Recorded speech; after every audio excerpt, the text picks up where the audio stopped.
slides? I think I took a look. Give me a second. When did we start? You tested it? Okay, I'll pick it up. Thanks. Yeah.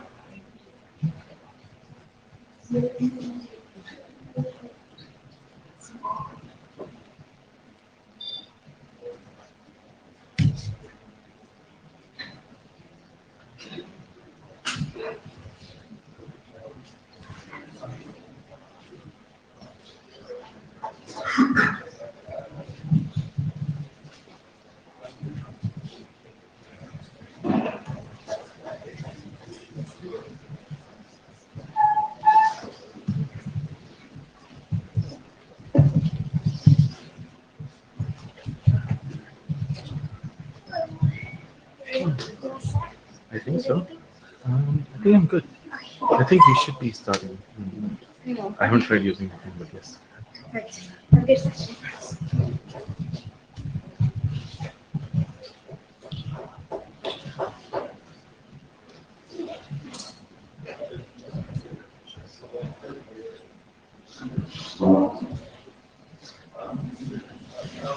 All right.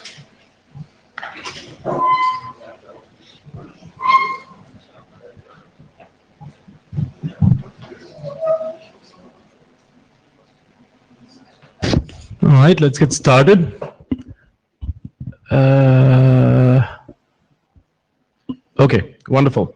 Welcome back from lunch. Please don't fall asleep. Standard rules apply. If you fall asleep, you have to buy me something later. Not if I don't catch you, but pay attention to the front of the room. All cell phones should be off. What else? I guess the standard Notewell stuff. I'm not going to actually show you the Notewell. I'm assuming you've read it somewhere. If you haven't read it, walk into one of the other sessions. You'll find it there. What I will ask is for a Jabber, somebody to look into Jabber and come up and ask questions. A Jabber scribe. I need a Jabber scribe. We can't move on without one. You'll do it? Excellent. Lawrence Stewart gets a cookie. I was actually going to get you all those things that kids are playing with these days. Fidget spinners. Sean Turner's idea. Oh, no, sorry. Rich Salz's idea. I also need a somebody to take down minutes. I'm going to start calling out your names. You will be embarrassed. Marcelo, you're shaking your head. You know, I take that as a yes. Are you going to take down minutes, Marcelo? Excellent. Thank you. Wonderful. This works. And with that, I'm going to try and plug myself in to show you the agenda. The agenda is slightly different. I'm going to post a new agenda online. It's slightly different from what we have. Actually, you know what? I'm not going to show you the agenda. You can look it up online. I want to move quickly to the talks. The agenda is slightly moved. I'm going to have Toke come up and do his presentation first, but the rest of it is roughly the same. I'm also inserting Roland Bless for about 5 minutes right after the BBR talk. Those are the only two changes. Otherwise, the agenda is the same as what you've seen. And with that, I'm going to have Toki come up and start the first presentation.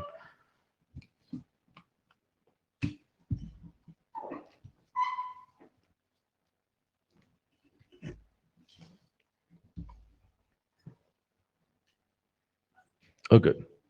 Well, there's the agenda. You can take a look if you want. Do you also have my slides? I have your slides coming up, sir.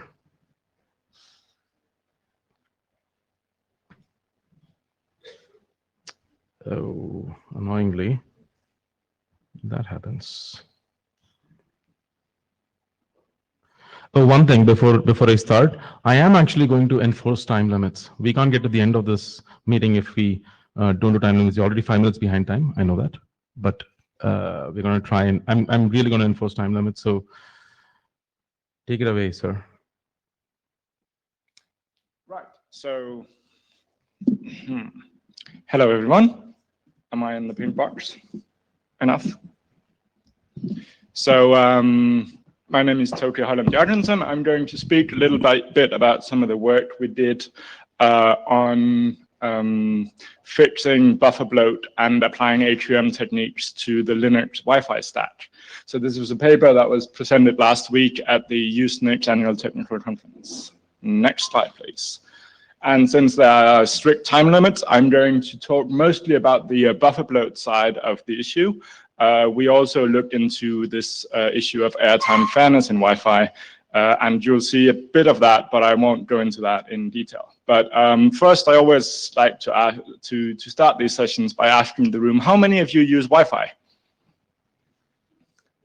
And how many of you are not listening?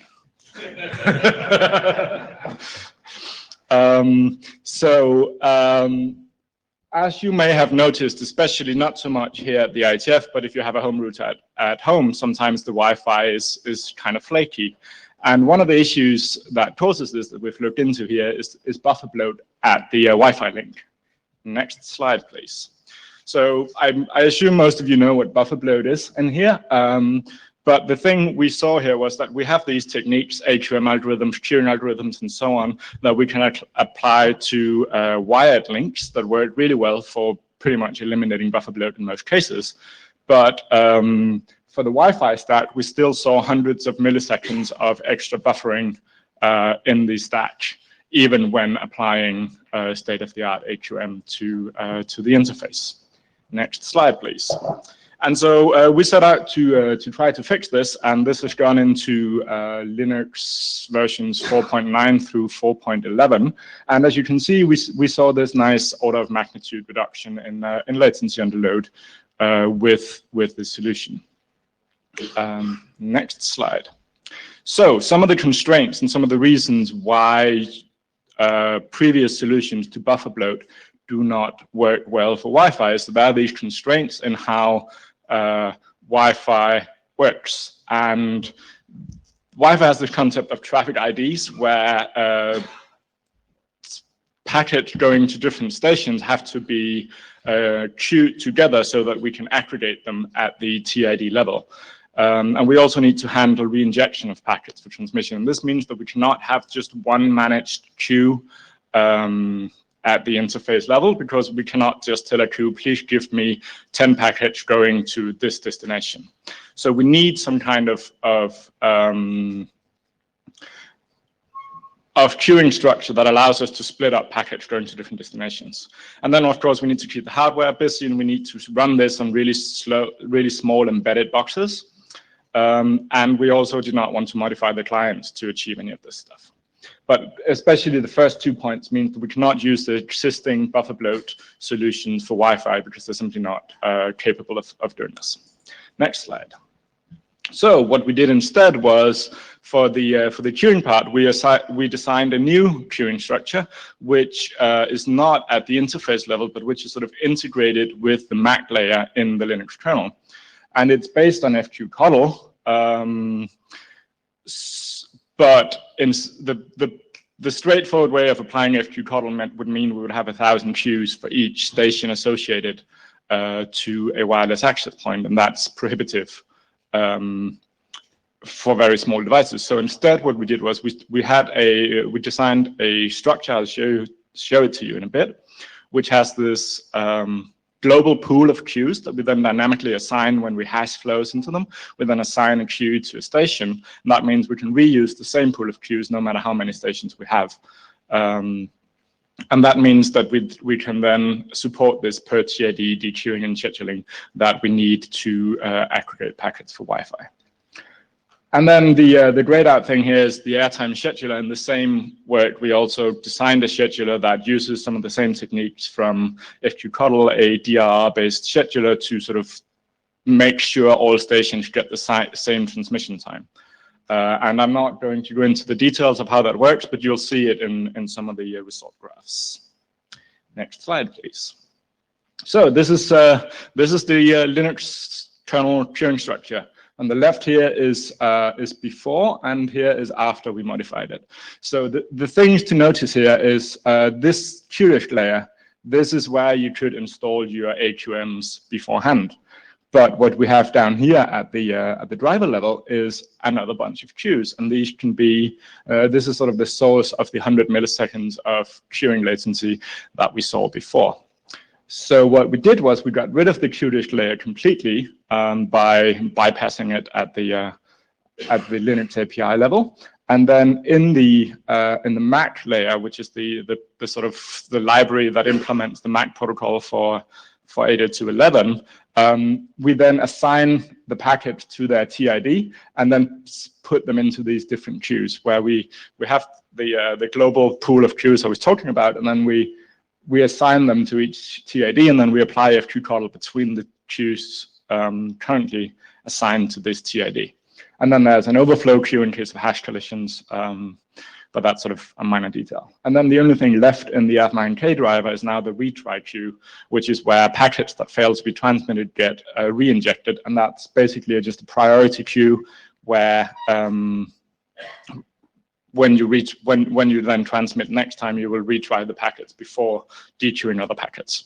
So this means we now have the managed queue here is way closer to the hardware. This is only 2 aggregates, which depending on your rate is on the order of 10 or 20 milliseconds in most cases. Next slide. Then we did some evaluations of this thing where we sent data from a server to 2 fast clients and a slow client. This was also to look at the airtime fairness issues. And we've used the normal FIFO queue, which you should all know by now this sucks. And then we have fqctl as sort of the best we can achieve with AQM latency. And then we have fqmac as the restructured queues. And then we have the airtime fairness queue as the last one. And so looking at the latency first here, we see that we go from, of course, FIFO, this is a log scale, obviously, so we go up to almost a second of latency with a FIFO queue. With fqctl, we reduce it somewhat. For the fast stations, we go down to about the 50 millisecond mark.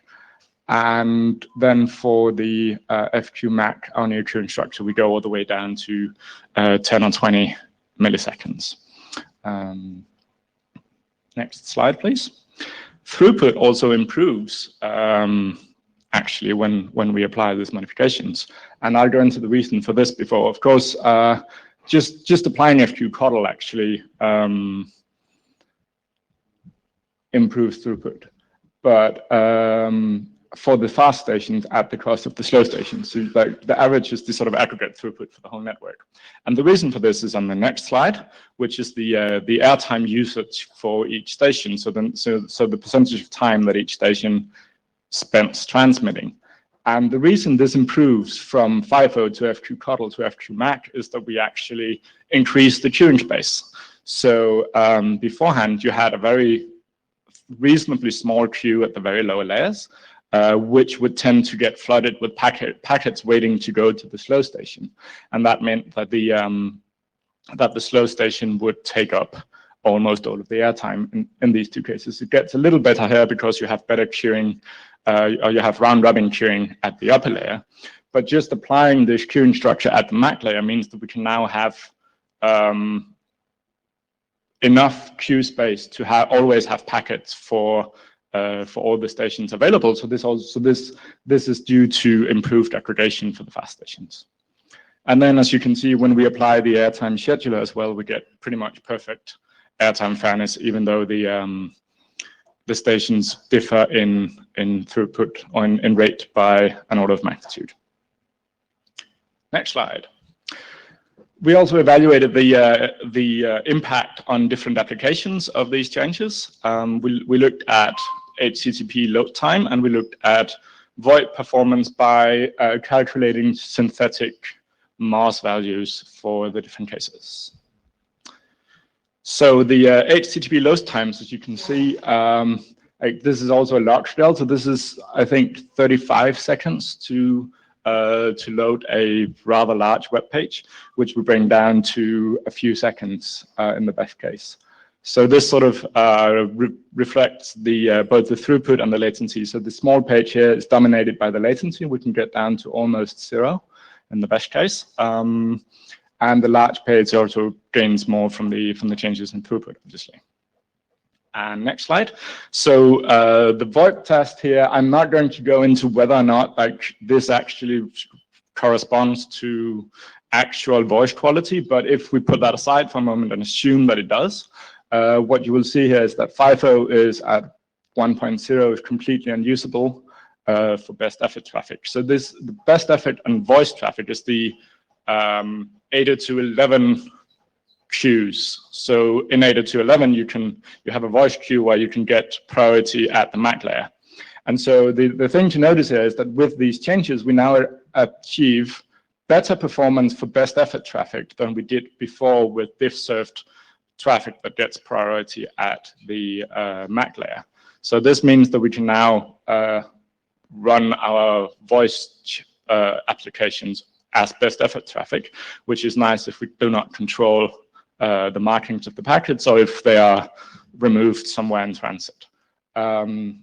So this is pretty promising, and we have some plans to look into applications for this. But just to show that for real application traffic, we actually get quite a bit of an improvement as well.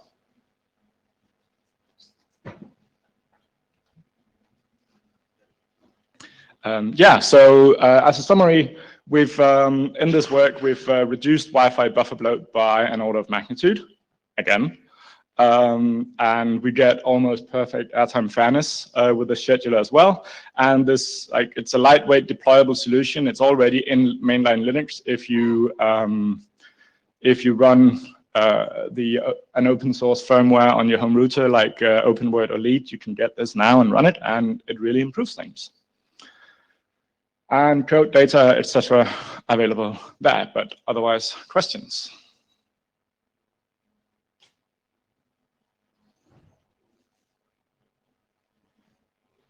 No? How am I doing on time? I have some more graphs I can show if you want. Thank you. You're doing really well on time. Oh, Randall's. Randall, you're up. Hi, it's Randall Jessup, Mozilla. So it looks like this would have a significantly positive impact on Wi-Fi with WebRTC, in particular because typically those aren't diff served, and so not only should the audio avoid a lot of buffering, but also video recovery time from packet losses or other things when you have a round trip to do a NAC or whatever should also be dramatically improved. Have you done any testing with WebRTC? One other question I had was, so there is one downside to this, though maybe not large, which is the slow stations. Have you done any more detailed look as to what happens with different levels of slow stations and how bad the impact is on that? From the graph you showed, it didn't look all that bad in terms of throughput, but that is something that that may impact some people in a slightly negative way. Yes. So for the first question, yes, we can now run WebRTC over Wi-Fi while other people are using the network and downloading, and I do this occasionally myself. I don't have numbers specifically for WebRTC in a testbed scenario, but from I run this code at home and it works. As for the other thing, I think if you go, I have some extra slides. So if you go the other way, bit more, this one. So this was a repeat of the experiment with 30 stations instead of 3 stations. And so this will sort of show you the worst case where the dashed line here at the very end is now the slow station going from about 400 milliseconds to almost 2 seconds of latency in the medium, 1.5 seconds. So obviously, we get a lot of improvement. So if you go back one slide, this shows you the difference in throughput when there's 30 stations. So we get sort of a huge improvement in aggregate throughput. But of course, if you have a very slow station, we are limiting it. And we do this by basically starving it until it slows down. And this means, this works, but if you are that slow station, you are going to notice, I guess. And of course, you go into sort of a philosophical argument. What notion of fairness do you really want to apply to your network? And so my reasoning is that since time spent transmitting on Wi-Fi is sort of the scarce resource, this is what we should be enforcing fairness on.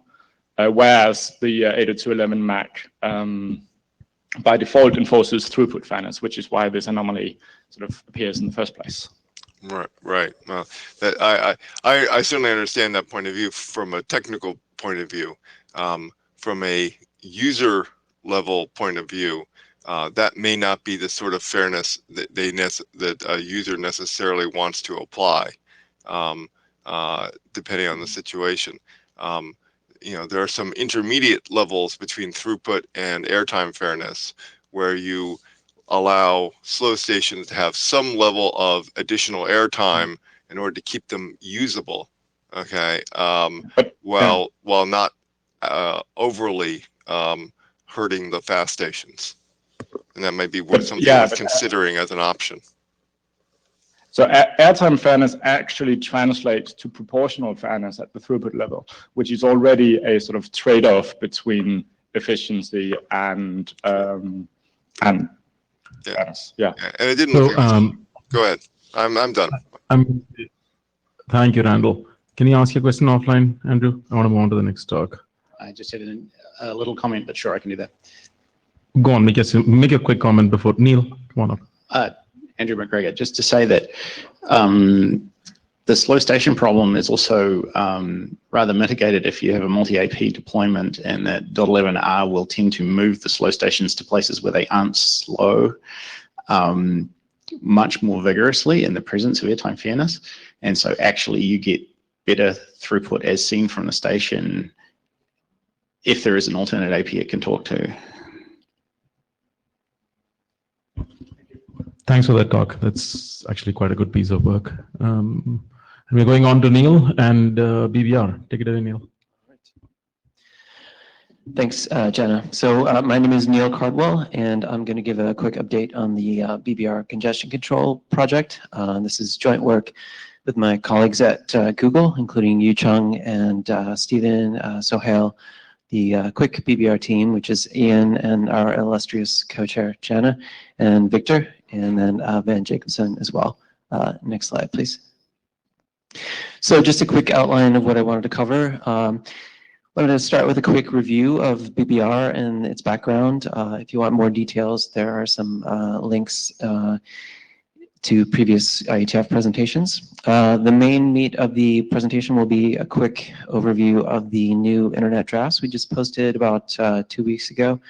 The first is the delivery rate estimation algorithm that BBR uses, and then the second is the BBR congestion control algorithm itself. I'm going to speak briefly about active and upcoming work for BBR, because there are still things that we'd like to improve about it. And then I'm going to give a quick deployment update, which the news here being that we've switched quick traffic from Google and YouTube over to using BBR just recently. Next slide, please. So just a quick background. The motivation for the BBR project is really the sort of fundamental issues we see with loss-based congestion control, meaning Reno and Cubic largely. And basically the issue is that packet loss is not really a good proxy for congestion. These algorithms sort of assume that packet loss is equivalent to congestion, but of course that's not the case, and really bites us in a couple of important use cases. So for example, often in shallow buffered situations or cases where there are link layers that are lossy, you can get packet loss long before you can get congestion. And in such cases, loss-based congestion control gives you a multiplicative backoff every time there's a round trip time with a loss, and so you get pretty bad throughput. There are some examples here. So for example, to get 10 gigabits over a 100 millisecond round trip time, you need less than 1 packet loss per 30 million packets, which is tough to achieve operationally. And if we look at more realistic loss rates that we see over the internet or over high-speed WANs with commodity switches with shallow buffers, then you see more like a 1% loss rate. And there, with 100 millisecond round trip time, you're going to get around 3 megabits with the loss-based congestion control. At the other end of the spectrum, if you got really deep buffers, then we have the classic buffer bloat problem, because the loss-based congestion control will keep ramping up until it fills those buffers. Next slide, please. So BBR, so that stands for bottleneck bandwidth and round trip time, or round trip propagation time. And the core idea here is that we try to build an explicit model of the network path that tracks both an estimate of the bandwidth that's available to the flow using a windowed max filter, and then an estimate of the two-way round trip propagation time using a windowed min filter on the RTT. And we update that model on every ACK. And then we use that model to control the sending behavior. Largely what we do is a sort of sequential probing process, where first we probe for more bandwidth, and then we try to cut in-flight down to probe for the RTT and keep the round trip time low. And then we also do that while being aware of the model itself, in order to feed each aspect of the model the samples it needs on the timescales it needs. And then putting that all together, we try to seek high throughput with low delay. And in practice, what we see is that the algorithm can give you sort of the maximal available bit throughput up to about a 15% packet rate, which is sort of a parameter of the algorithm, not sort of a fundamental aspect of it. And then it also maintains a bounded queue that's sort of independent of the buffer depth. And if we want to put it in context, we can sort of quickly compare it to some more traditional congestion control algorithms that folks in this room are familiar with. So, in terms of the congestion signal that the algorithm uses, BBR, as we just said, uses a model of the bandwidth and the round trip propagation time, whereas Cubic and Reno use packet loss. Vegas uses RTT and packet loss. DC-TCP uses ECN and packet loss. And then if correspondingly we look at the primary controller that these algorithms use, BBR actually tries to use pacing rate as its primary control mechanism. It does also have the C-wind backstop, but it tries to do most of its action with pacing. Whereas the other previous congestion controls are built around a C-wind that sort of limits the volume of data in flight. Next slide, please. All right, so I want to dive into the first internet draft that we posted a couple weeks ago. This is the delivery rate estimation internet draft. And there's a link there, or you can Google it if the slides are not up yet. So basically, the idea here is that on every ACK, this algorithm provides a sample that has two aspects. The first is an estimated rate at which the network delivered this most recent flight of data packets. And then the second aspect is it tells you whether or not that particular rate sample was application limited by the sender. That is, the sending app ran out of data to send at some point during that flight. And why did we separate this out into a separate draft? Well, I mean, we could have integrated it, but our thoughts were that first, this helps to break up the algorithm into smaller, easier to digest pieces. We can think of BBR as having a sampling part and a modeling part and a control part, and this just helps it be easier to digest. Also, you can implement the bandwidth sampling separately, and in fact, in the Linux TCP code, it's definitely a separate algorithm. And then finally, it's also useful to think about bandwidth estimation outside of the context of congestion control, or outside of the context of BBR. The other congestion control algorithms might want this, or adaptive bitrate streaming might want this, for example, to pick which bitrate to show the user. Next slide, please. So the basic design principles that we were working from for this bandwidth estimator were, first, we wanted it to be purely passive, in the sense that we wanted it to work with the acknowledgements that we're already going to receive for the data that's in flight for that transport connection. Second, we wanted it to be generic and portable to different congestion control algorithms, different transport protocols. And so far, we have a Linux TCP implementation, a quick implementation, and then there's a FreeBSD TCP implementation underway at Netflix as well.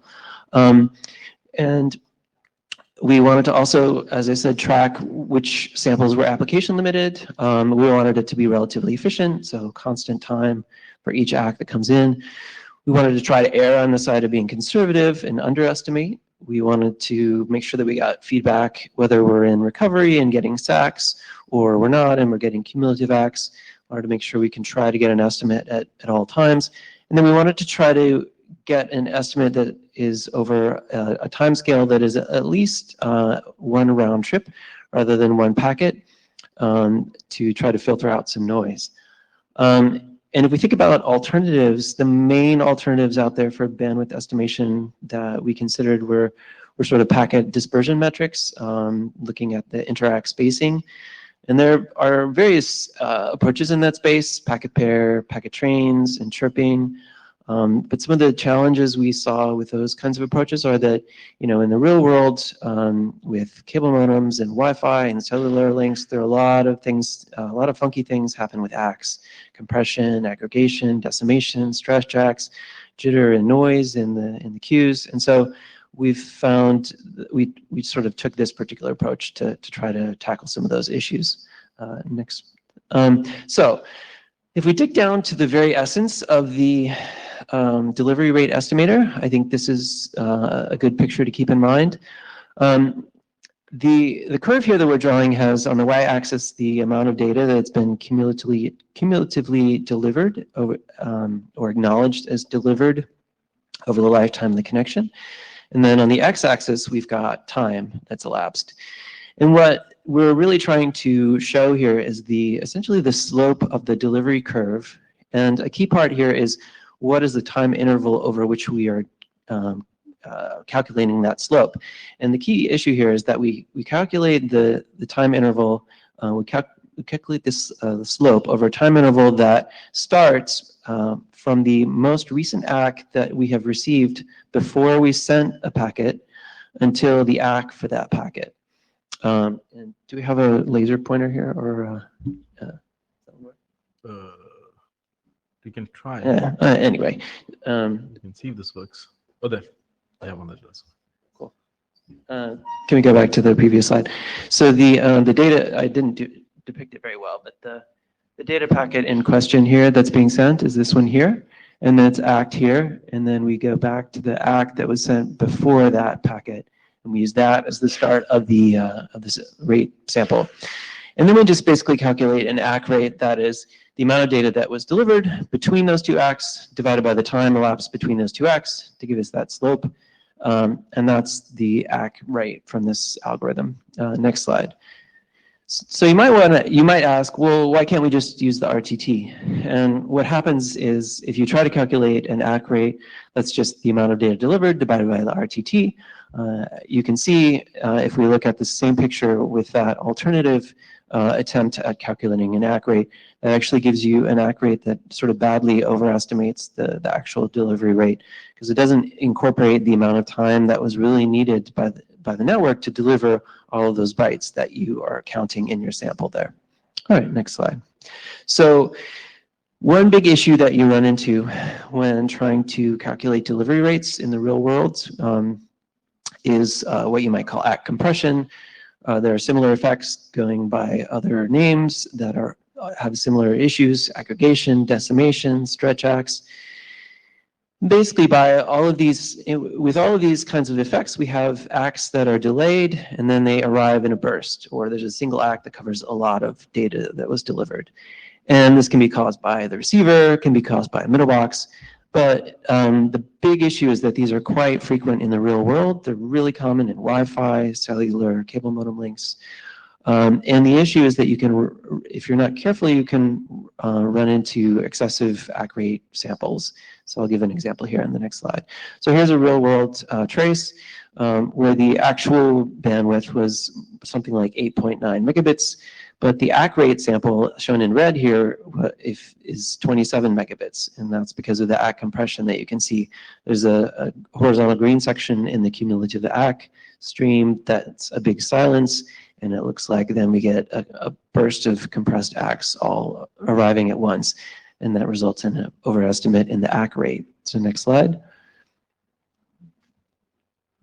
So the way that the algorithm currently deals with this is to sort of simply filter out the ACK rate samples that are implausibly high using the following observation. So basically, the ACK rate can't really physically exceed the send rate on a sustained basis for obvious reasons. And so what you can do is for each flight of data that's delivered between some send and some ACK, you can calculate the send rate for that flight, and then you can calculate the ACK rate for that flight, and then to help filter out these implausible samples, you can just use as the delivery rate sample the minimum of the send rate and the ACK rate. And this tends to do a good enough job in most cases. It can be improved. It's not perfect. It can be improved to filter out more thoroughly some of these implausible ACK rates, and that's an active area of work for the team. Next slide, Jenna, if you get a sec. Thank you. So what this looks like on the picture is, if we take that same example, here we would look at the ACK rate, which I previously showed you, and then the send rate, which is shown here in red. And in this case, we would use the min of the two, which is the send rate, and that gives us a safe, in this case, it's sort of an underestimate, but at least we haven't overestimated, and probably the congestion control algorithm, certainly if it's BBR, will be able to filter this out appropriately. All right, so I'm going to quickly zoom through some pictures. I won't go into the detailed notation here. This is mostly if you're reading the internet draft at some point and you want to know what picture can explain a particular equation that you're looking at, you can go back to these slides. So this is just a quick way to show what the send rate looks like. It's basically the slope of this green line. It's the amount of data that's acknowledged as delivered divided by the send elapsed time, the amount of time it took you to send that data. Next slide. Correspondingly, the ACK rate is just the amount of data acknowledged as delivered divided by the time it took to ACK all those packets. Next slide. And then the delivery rate is just the minimum of those two rates. Next slide. So the other thing I said that this estimator provides is a notion of whether a rate sample was application limited or not. And it does this with the algorithm that you could sort of read in detail in the draft, which I'll zoom by here. But basically, let me go up to the next slide. And this sort of shows you a picture. And basically, every time the application runs out of data to send, it marks the application as app limited. And then when all of those app limited samples are out of the pipeline, then we can exit that purple region where the samples are marked application limited, and then we can get back into this blue region where we've got non-application limited samples. Basically, in the interest of time, I'll skip over the details, but the idea is that when you're application limited, you get a sort of idle or silent bubble in the pipeline, and you just need to track when that when that bubble has been acknowledged and is no longer in the pipe and no longer pulling down your rate samples. Next slide. So let's move on to BBR. So the big picture here for BBR is that it takes as input these bandwidth or rate samples I was just talking about, along with good old-fashioned RTT samples that your transport protocol is probably already taking for retransmission timeouts. It takes those as inputs, and it uses those to build an explicit model of the bandwidth available to the flow and the round-trip propagation time. And then those two estimates get fed into a sort of probing state machine that increases and decreases in flight to try to keep a reasonable number of packets in the pipe, and also feed samples back into that model. And the output of that state machine, all that together, is a pacing rate and a pacing quantum, a chunk size that you want to use for your pacing, and then a congestion window, a maximum amount of data you want to have in flight. And then that goes into the pacing engine, which chops up the data stream into those quanta, and then paces them out at the given rate and makes sure that the volume of data never exceeds that congestion window. Next slide. And so here's a quick outline of what we cover in the internet draft. It's basically a lot of the same stuff I just showed in the picture, so I'll try to breeze right through it. We cover the network path model, both bandwidth and round-trip propagation time. We cover the target operating point, which is that we want to try to maintain both a rate balance to try to match the available bottleneck bandwidth using our pacing rate. And then we also try to achieve a full pipe to try to keep the amount of in-flight data roughly equal to the estimated bandwidth delay product for our flow. And then we use the control parameters at our disposal, the pacing rate, the send quantum, and the CWIND to dial the knobs using the state machine to try to stay near that target operating point. Next slide. So here's a quick overview of the state machine. There are sort of four main states there. And the state machine sort of implements this two-phase sequential probing that in the first phase, we raise the amount of in-flight data in the network to probe to see if there's more bandwidth available and to get high throughput. And then once we've done that for a little while, then we go into the second phase where we cut the in-flight back down, both to probe for the round-trip propagation delay and to reduce the amount of data in the queues and get lower delays. And we do that on two different timescales. So there's the warm-up period when we've got a fresh new connection, and we've got this issue that bandwidth sort of spans 10 or 11 orders of magnitude from bits per second up to hundreds of gigabits. So we want to rapidly probe the network, and we do that in the startup state where we exponentially ramp up our sending rate, doubling it each round trip time as long as the delivery rate is also doubling. And then we look for a full pipe using a sort of looking for a plateau in the delivery rate. And then when we estimate that we filled the pipe, we enter the state called drain, where we cut the pacing rate to below the estimated bandwidth so that the in-flight amount of the in-flight data sort of gradually, or rather quickly really, drains out of the network until we've estimated that we've pulled our in-flight data down to the bandwidth delay product. And at that point, we sort of go into steady state where we do the same kind of probing, but on a more gentle amplitude. So the probe bandwidth state cycles the pacing rate up and down to do that probing for bandwidth and then draining the queue. And then if needed, then we can also do a sort of coordinated cut in-flight to probe for the round-trip propagation delay. And then the details for all of those mechanisms are in the draft. Next slide, please. So we're not done with BBR. We've got several things that we'd like to improve. Several known issues or known scenarios where we definitely want to get the behavior to be, we want to improve the behavior. So the biggest focus right now, or one of the big focuses right now, is on scenarios where there are high degrees of aggregation, and we want to improve both the bandwidth estimate. As we mentioned earlier, you can get bandwidth overestimates in these cases, and we're working on new techniques for filtering out these variations and getting a more reliable bandwidth estimate in these cases. And then second, we want to make sure that we're provisioning enough data in flight in these cases, because when you get these aggregation cases, often you've got a very long silence, sometimes tens of milliseconds. Even if your minimum round trip time is 1 millisecond, you might wait 10, 20, 40 milliseconds for an ACK. And so you have to make a sort of judicious estimation of how much data you want to have in flight given that behavior. And then another area of work is BBR's behavior in shallow buffers.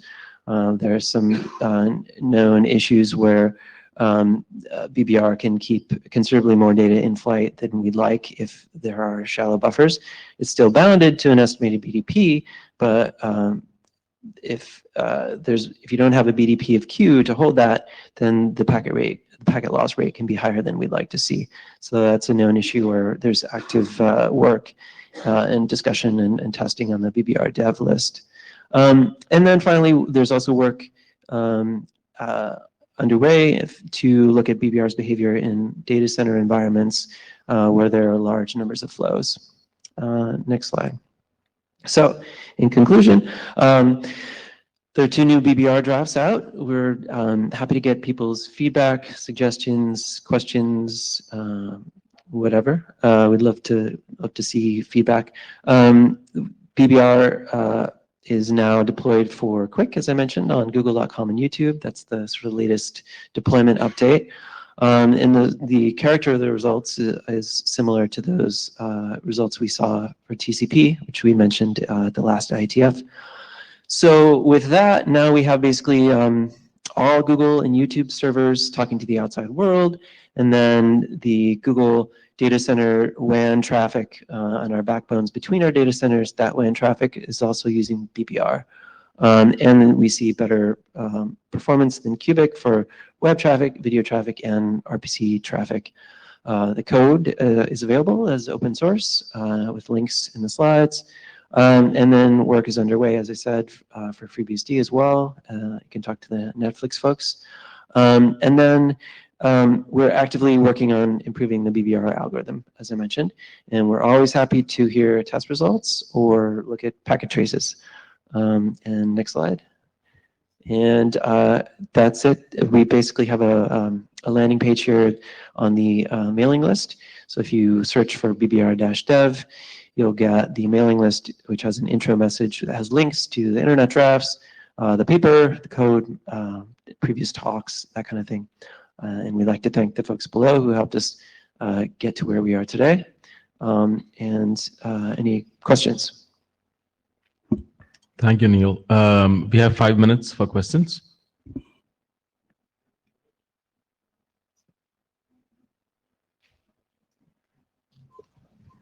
Randall, you're up. Randall Justin Mozilla. Two quick questions.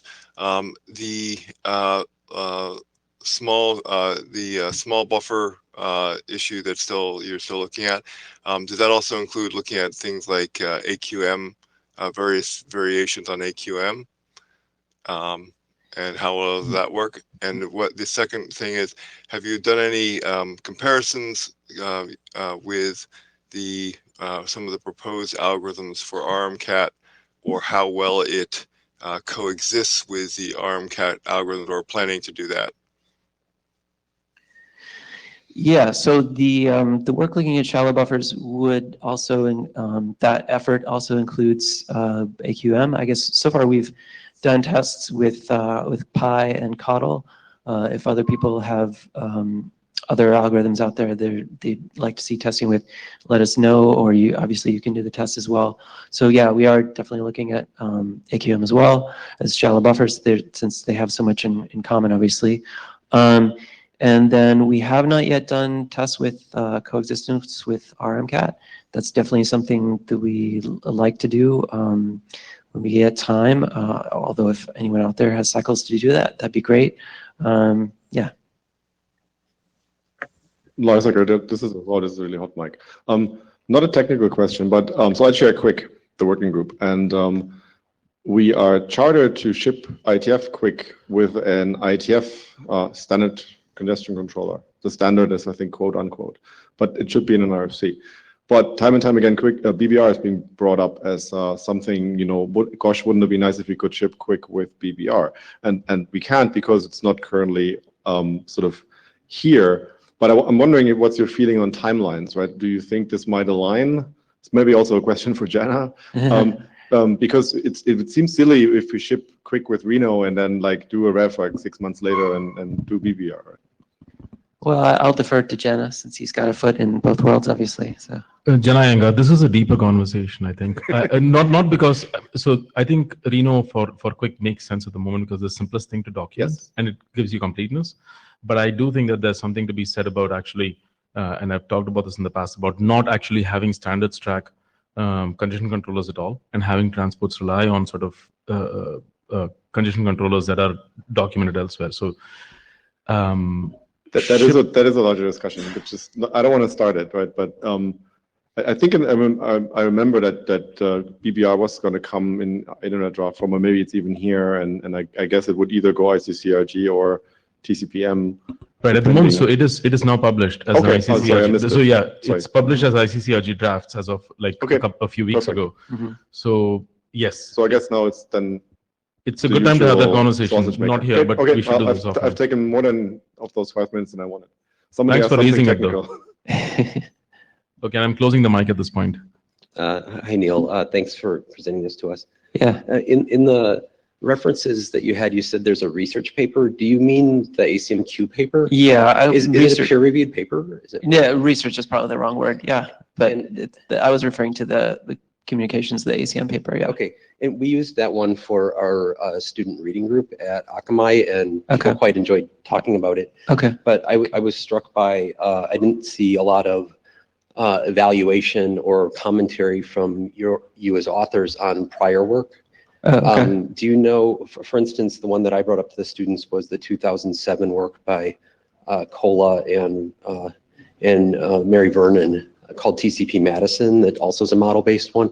And Oh, okay. I thought it was a nice comparison and contrast to yours, and I'd like to know what do you think is wrong with that Okay. that caused you to do something different? Oh, so I wasn't actually aware of that work. If Yeah. you could email me a pointer, I'll I'd love certainly to do read that. it. I'll Yeah, certainly- thank you.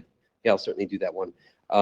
And it was also a UDP-based implementation, my application.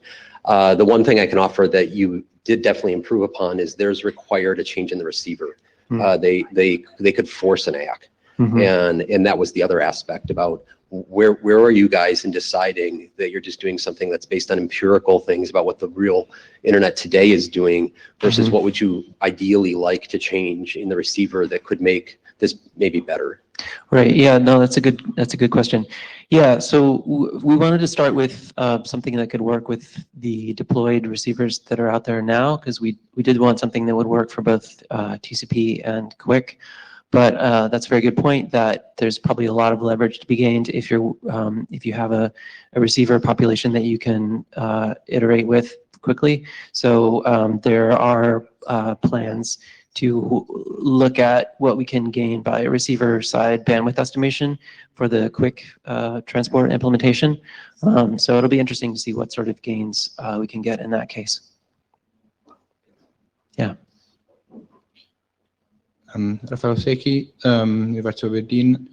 I was curious about what's has been the development on when you don't have enough packet in flights to make up a reliable estimation. For example, if you have a sort of burst traffic like videos like Dash, where you transmit a burst and then you wait and then get another, and maybe between one and the other you don't have enough data to estimate the round trip or the throughput.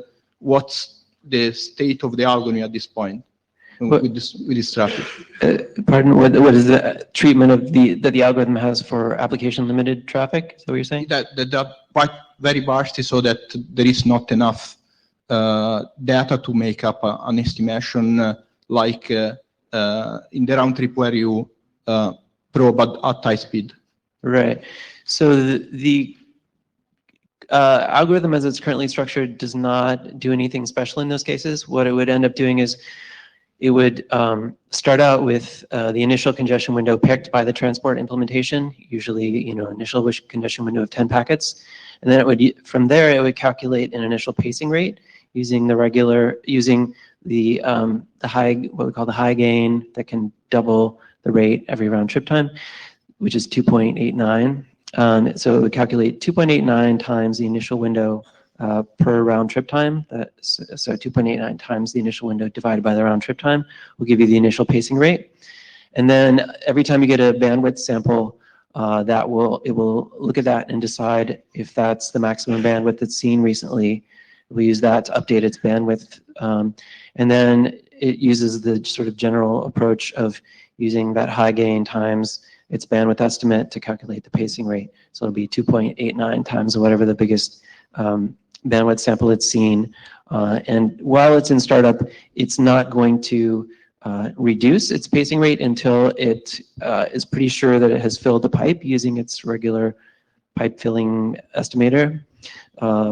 So those low application limited rate samples shouldn't cause it to decrease its sending rate. So it should should be on the whole, for application limited traffic like that, it should be on the whole pretty similar to what you would get with Reno or Cubic in terms of the overall bit rate, I would think. All right. With that, please catch Neil in the hallways or ask any of us questions about that. I have an insertion into the agenda. Roland has been doing some, well, thank you, Neil. Roland has been doing some experimentation with BBR as well. So just a few minutes on this experiment. Take it away. Yeah, thanks for inserting me into the agenda ad hoc. So my name is Roland Bless, and I'm presenting some measurements that we did. Just only a brief heads up. This is joint work with Mario and Martina. Next slide. So we did some experimental evaluation in a small testbed using speeds of 1 gigabit and 10 gigabit per second, based on the Linux 4.9 version of BBR. And the testbed looks like this, where we have sender with basically 3 10 gigabit interfaces, software-based switch in the middle, and a receiver which is connected by a 1 gigabit Ethernet interface. The round trip time was 20 milliseconds, and we used a small buffer, which is corresponding to 0.8 BDP, more or less. So this is only a brief heads up presentation. So the full results will be in a research paper at the ICMP 17. And first we try to show that BBRs are working correctly in this setup. So single flow works as expected. So we get the whole throughput here of the bottleneck link. And also you can see the RTT is kept somewhere around the base RTT. So we have the probing phases here, the gain cycling, and then here, for example, the probe RTT. So yeah, that's working well. But the situation changes if we use multiple flows. Here in this case, we used 6 BBR flows, 2 per interface. And as you can see, this here is sender's transmission rate, actually, and the purple line here is the total amount or the aggregate. And that's way above 1 gigabit per second. So BBR is more or less in this case a little bit too aggressive. And since it just neglects packet loss as congestion signal, it doesn't back off here. So in comparison to that, next slide, please. Cubic works as expected here, so it doesn't send faster than useful. And here in this case, you can also see it by the numbers, like Cubic retransmissions for small buffers, also here for 10 gig per second, for example, in comparison to BBR, that's some orders of magnitude. So yeah, from our perspective, maybe neglecting packet loss as congestion signal is maybe not the way to go here. We have more results in the research paper, and we'll post a link once we have written up the final version, including the reviewers' comments. Thank you, Roland. We can take a quick question. One quick question. Okay. Larry got it. So this is Lawrence Bragman from Facebook. I've also done experiments with BBR, and I've seen that in some percentage of the cases, with even 2 or 3 flows, it gets into this state where one flow will get very high throughput, and the other flow will get like 110 to 100 the throughput. And other cases where one flow BBR, we think there's losses, but we would say it's not congested, and the other flows will completely back off from that. So I also have some concerns. I'll let Neil respond. Thanks. Yeah, I wanted to thank you all for this work. And I just also wanted to note that these all the issues that have been mentioned are well known and have been discussed on the BBR Dev mailing list. I would encourage people to subscribe to the mailing list and check out the discussions there. There are definitely this issue that you raise here is the one I was referring to earlier in my presentation about BBR's behavior in shallow buffers, and this is definitely an active area of research focus for our group. But thanks for for the graphs. Thank you so much. And we are now, Kon, can you come here for a second? I don't know which of these two presentations you're doing. Are you doing this one? No, yeah.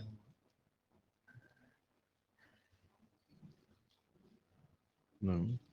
Yeah. This one? Yeah. Yeah. Okay. All right.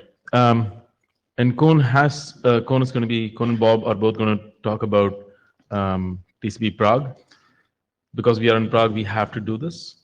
We have to make this a tradition. So every 2 years, I think we're going to have to talk about TCP Prague. But take it away, Kon. It might be a disappointment because it is related to TCP Prague, but it's not about TCP Prague. It's about the foundations where TCP Prague wants to be built on. And well, anyway, let's start in it. So to give an overview of what are current evolutions and sometimes revolutions. So we see 3 streams of people working on congestion control. That's the people who have the senders under control. They think sender only and they try to optimize and get as much as possible done when only changing the sender. There are the network vendors who want to differentiate in their products and offer services for congestion control to work better. And then there is a third type where everybody has to collaborate together, and that's the hard part usually, where all the parties are impacted. And that's the L4S work and the TCP Prague, for instance. So in the sender only, there is a clear migration towards BBR, which is mostly delay-based, I could say, and there is also the concern about it ignoring drop. But of course, there is a network today which is usually not supporting a lot. There is no ECN, there is hardly any AQM. So it's the obvious thing to do. On the other hand, there are actions going on in the AQM working group, the second layer, where we have pi square, FQ codel. Okay. Next slide. So also quite obvious, we all want to improve throughput and avoid buffer bloat.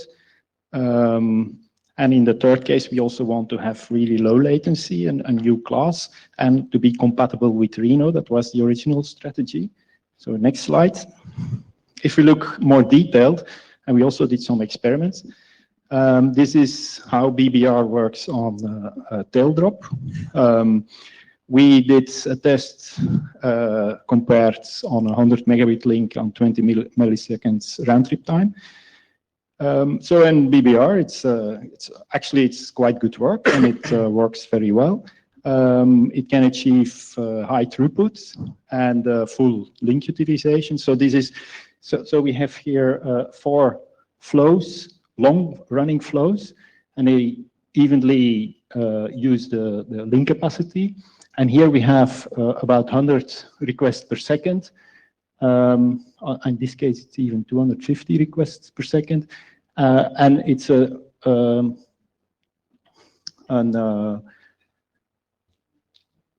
exponential distribution of arrival time and a Pareto distribution of size, and this is the completion time. So, and the minimum based on the round trip time is quite low, and also the maximum is limited. So that's okay. And the queue size is also around 20 milliseconds minimum, because BBR is more like trying to measure what is the minimum packets in flight and enforces a little bit its amount of packets, and everything which is above that is stacked on top of that. So also the short flows that you see there, they're actually modulated on top of this minimum queue size that BBR sets. Okay, next slide. So if we compare that with Cubic, Cubic together with an AQM, that's then the second line of evolution, you could say. There we also have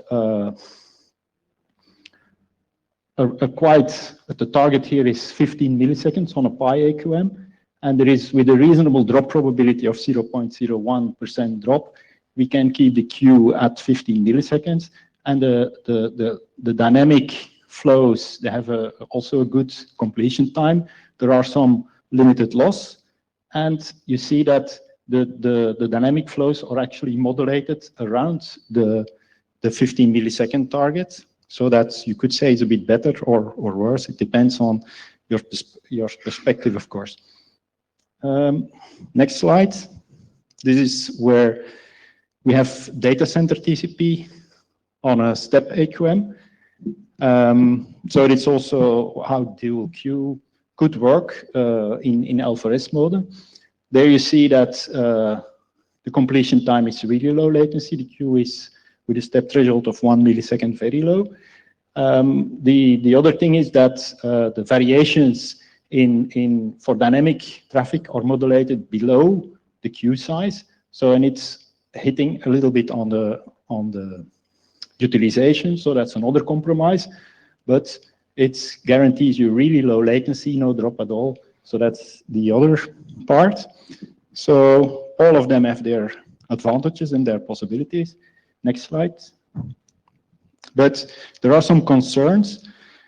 And so initially there was with Reno to Cubic some compatibility with drop. But today, indeed, like was mentioned, there is no compatibility with drop. And there is, of course, then a kind of detachment between what's going on in this layer where we have AQMs and in this layer where we also want to be compatible with Reno. So in the next slide, here is an example. What happens if you put BBR on top of an AQM? So BBR sets the target to 20 milliseconds and the AQM sets the target to 15 milliseconds. So it's the same as before. And of course, BBR sets its target and the pi will increase the probability until finally, usually BBR detects the bottleneck as a pacer at the moment. And there are very high drop probabilities.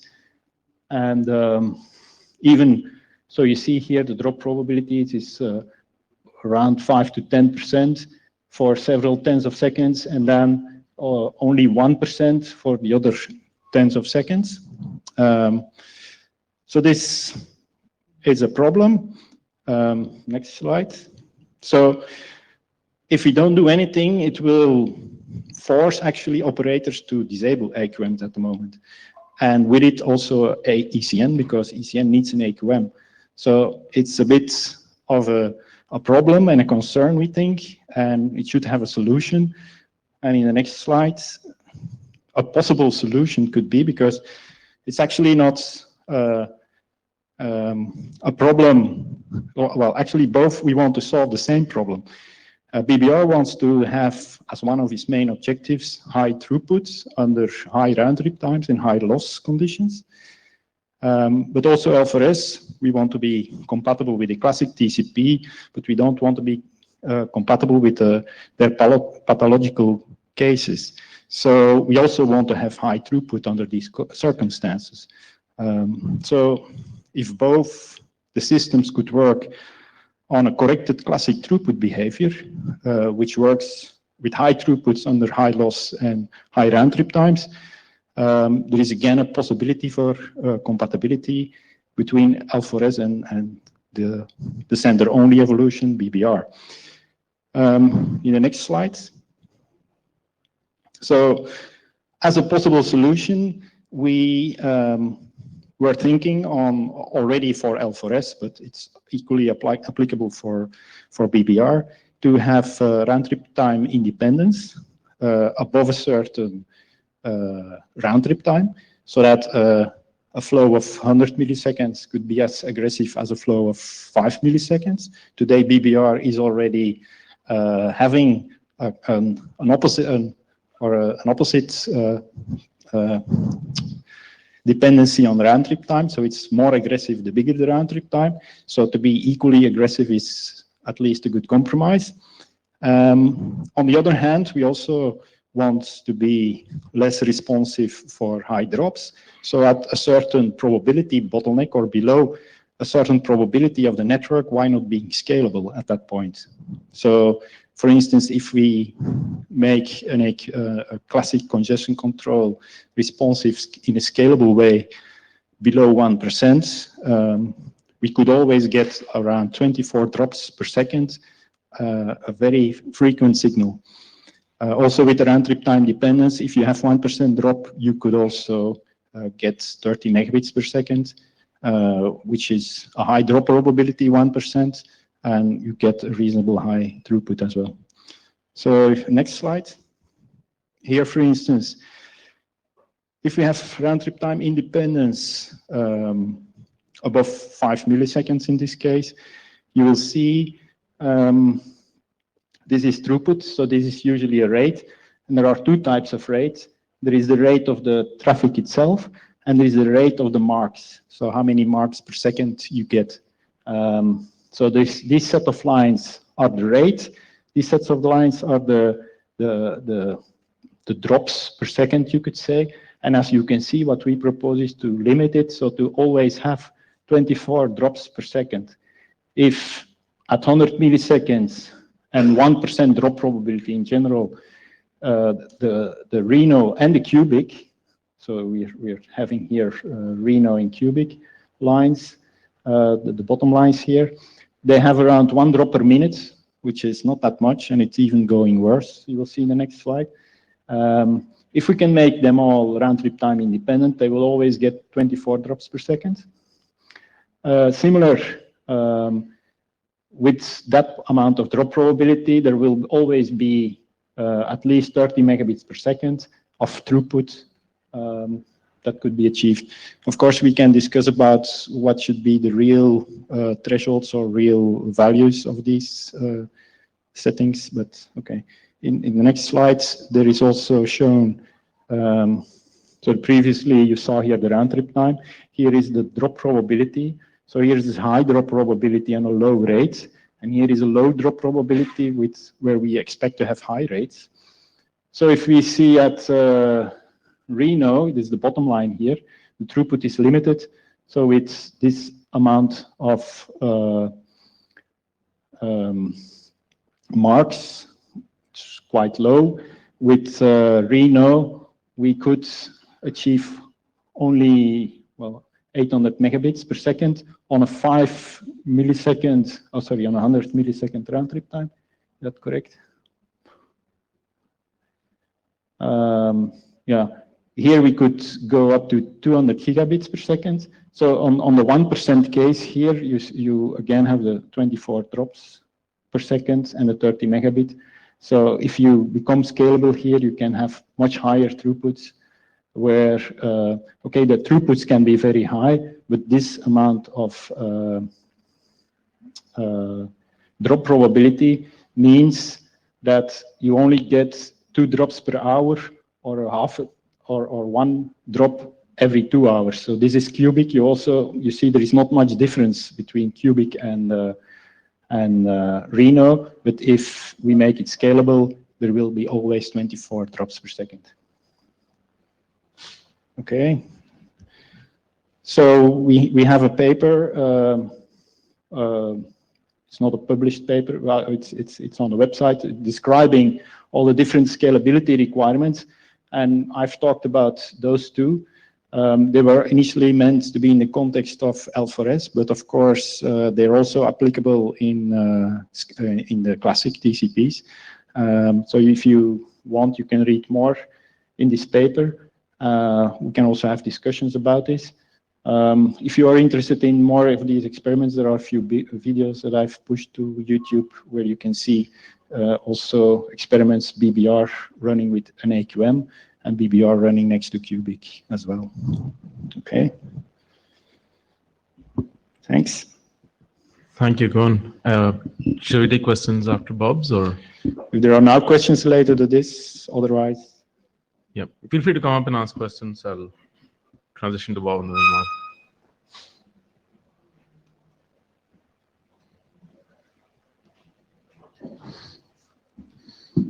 Hi there. Yeah, so we inserted that into the discussion because the tensions between these requirements still applied for all congestion controls, which is why we thought, well, we were trying to do a lot of work to work out how to make BBR meet these requirements, particularly,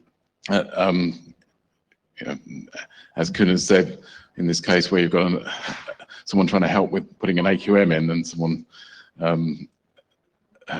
trying to use BBR, where we have this toggling behavior. So I'm now going to talk about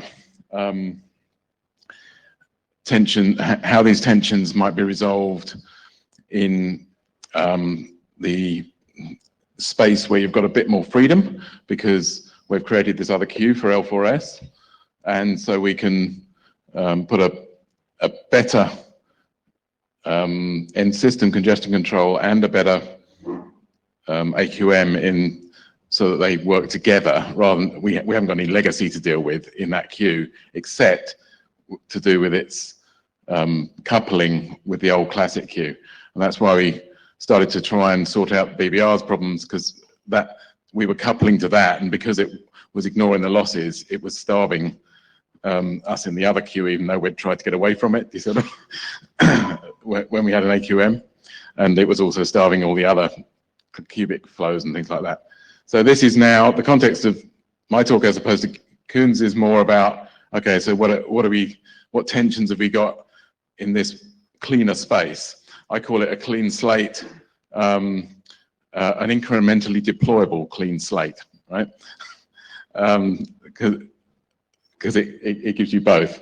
And what I want to try and do is explain some of the problems that we're trying to solve in the small amount of time we've got, and also because we sort of shifted our focus a bit to BBR over the last few months, we've not actually got any code. We've got a lot of code that tries to solve all these problems, and we feel we're still on the right direction, but I wanted to try and just explain the problems, and because they're actually problems that haven't really been articulated here before.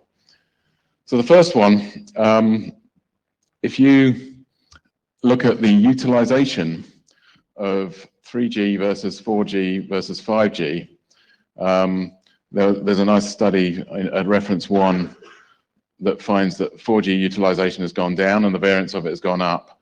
And we also did some simulations on a millimeter wave wide area 5G radio network, where we found that you can get a really high capacity, and what we measure that capacity by just flooding it with UDP with no congestion control on it, to see how much came out the other side compared to how much TCP was giving you as your good put. And so the message here is that the more radio capacity you get, the less your utilization is by quite a large margin. It's going down to 22% here, and you can see the whisker there represents the 1 standard deviation of variance in that capacity, and that's why there's a problem. And I'll show this when we look into it, what's going on. So the whisker in the amount of capacity is all the variation in the capacity, and TCP just can't move fast enough to take advantage of that variation. One other point to note, the last bullet on here, the utilization was actually a lot worse, but we manually fixed another problem so that we could just look at the congestion control problem, so that we could just look at the congestion control problem. So that utilization for 4G was actually only 43%, but that was because of a combination of the problem here that of the variation of the capacity versus the congestion control, and a problem with the receive window tuning, where the auto tuning couldn't cope with the dynamics either. So you're actually getting only 43% utilization of a 4G network, and that was measured using a real network, looking at all the traffic in that network over a period of time. So together we calculated that if, for instance, we could increase that utilization to say 85%, not a really ambitious target. I did a back of the envelope calculation 1.1 trillion euros was spent on spectrum licenses in the European Union. And if you increase the utilization of that from 43% to 85%, you have actually released 460 billion euros of investment in Europe. And that's just Europe, because I only had the figures for Europe. Right? So sort of utilization is worth fixing when bandwidth costs that much. Right, next. So this is why, half the reason why there's such poor utilization. As I said, the other half is just receive window tuning, which you would think we could sort out fairly quickly. So this is the radio capacity, and the orange is cubic TCP underneath it. And it's essentially bouncing along under the minima because it's taking far too long to respond. You'll see this is in the 5G case. This is a screenshot of this simulator, which is simulating pedestrian mobility using 3 aerials, each of different frequencies. So there's a low bandwidth flood, a wide area flood, and then there's higher bandwidth at higher frequencies that are much more directional, so you only get them sometimes. And so that's what's giving you these peaks, but essentially it's really only using the low bandwidth flood. And this is why, in this case, for the simulation, the utilization was 19%, because you can just see the cubic curve just starting to curl up there. You see there's each of these grid squares is 10 seconds.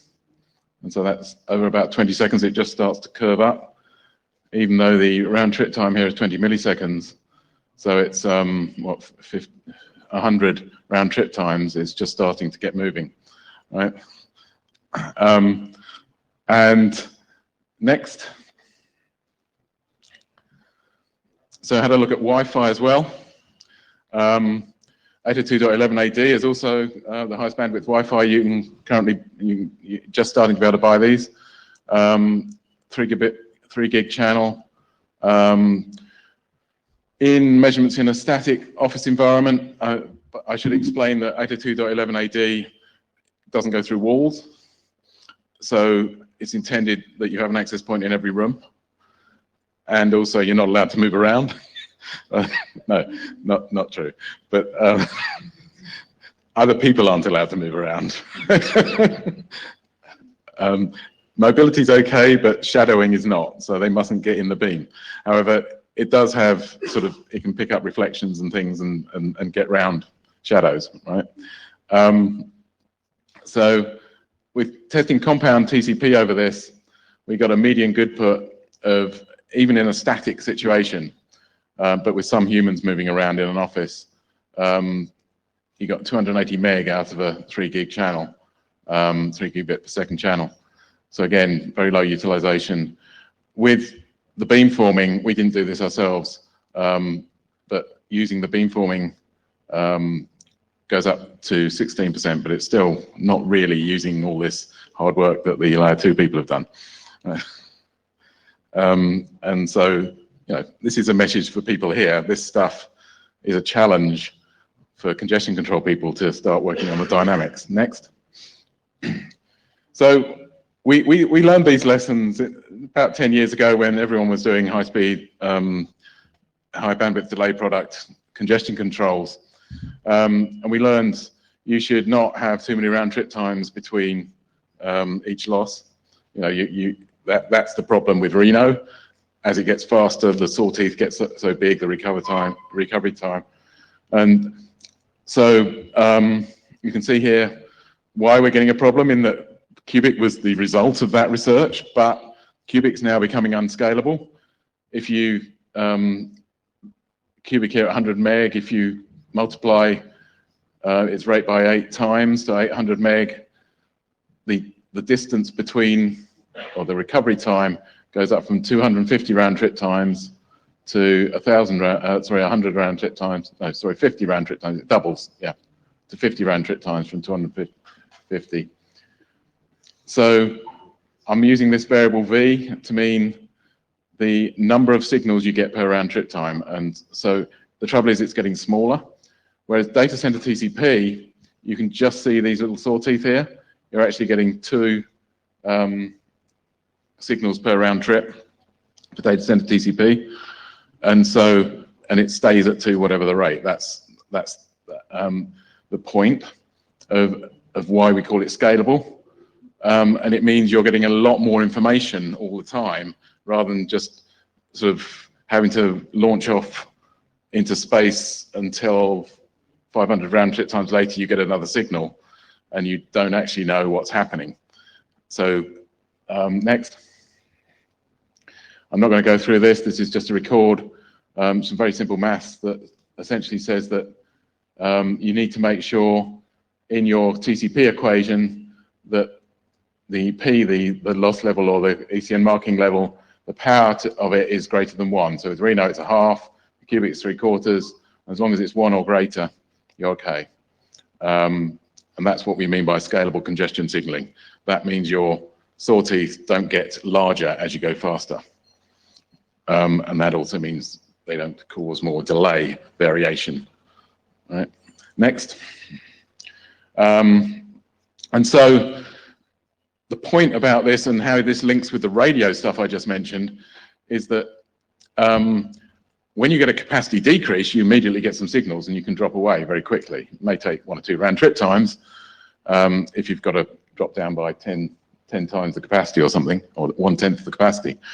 But when there's an increase, you just get nothing. You get no information. And so if you have a very frequent signal that's, as in the DC-TCP case, every 2 round trip times you're getting a signal, when that goes away, you know within 1 round trip time it's gone away because you're not getting any these 2 signals every round trip time. Whereas if you only get a signal every 500 round trip times, it takes you at least 1,000 round trip times to think, hang on, I haven't had a signal for quite a time now, and I was expecting one after 500. And so if you're getting a signal very frequently, you also know when it's stopped. That's the main point, and then you can start probing. And Bob, yep. You have a few minutes left. Okay, yeah, I think I'm nearly done. I've got a couple of slides.